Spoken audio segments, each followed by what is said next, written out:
Have you ever planned to study for 10 hours in a single day, and then by the end of that day, wondered what exactly you did with those 10 hours? Sounds familiar, right? One fine morning, you wake up with a strange burst of motivation. You open your laptop, grab a notebook, and design the most ambitious schedule of your life. 8 to 10 a.m. math, 10 to 12 coding, afternoon English, evening review everything. Total 10 hours of studying. You look at that plan and suddenly feel like a more disciplined version of Elon Musk. But then reality begins. It's 8 a.m. You sit down, open your laptop, and decide to warm up by checking notifications. A quick scroll on YouTube, a few messages, maybe one short video, 30 minutes gone. No problem. You still have 9.5 hours. I'm still on track, you tell yourself. 9 a.m. You finally open your study material. You read 2 lines, your brain suddenly whispers, hmm, maybe I need some water to stay focused. You go get water. On the way, you check your phone, you see something interesting, and just like that, you return to your desk with 15% new knowledge and 85% random facts about top 10 things you didn't know. 10 a.m., the plan is already cracking, but your brain is clever. It offers a perfectly reasonable solution. It's fine. I'll make up for it this afternoon. This is one of the most classic human logic errors, believing that your future self will be more disciplined than your present self. By noon, you've studied for maybe an hour, but somehow it feels like a huge accomplishment. So you reward yourself with a break, just a short break.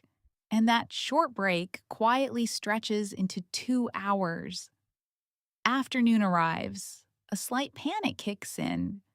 You look back at your 10-hour plan and realize you're missing about 7 hours. But instead of adjusting your expectations, you do something fascinating. You keep the plan exactly the same because deep down you still believe, tonight, I'll go all in. Evening comes. You sit down again, books open, but your body is tired, your brain is sluggish, and your willpower. Logged out sometime in the afternoon, you try to study 10 minutes, 15 minutes. Then a new idea appears. Maybe I should rest early today so I can be more productive tomorrow. And just like that, the day ends. Final result, a 10-hour plan, 1 to 2 actual hours of studying, and the rest spent preparing to study. The funniest part? You still feel like you've been busy all day. That's the trap. We don't measure productivity by results. We measure it by the feeling of trying. Planning 10 hours makes you feel disciplined, focused, and ambitious. But in reality, it's often just an illusion. The logical flaw is simple. We think bigger goals lead to bigger results, but the human brain often works the opposite way. But when planning, you always choose the most optimistic version. And when reality doesn't match the plan, you don't adjust the plan. You adjust the story. Today just wasn't my day. And here's the most ironic part. The next day, you do it all over again. Same 10-hour plan, same confidence, same outcome. From the outside, it's funny. But if you look closer, it reveals something deeper. We love the feeling of about to become better more than the process of actually becoming better. Big plans give you instant satisfaction. Execution requires discipline. So maybe the real question isn't, how do you study for 10 hours a day?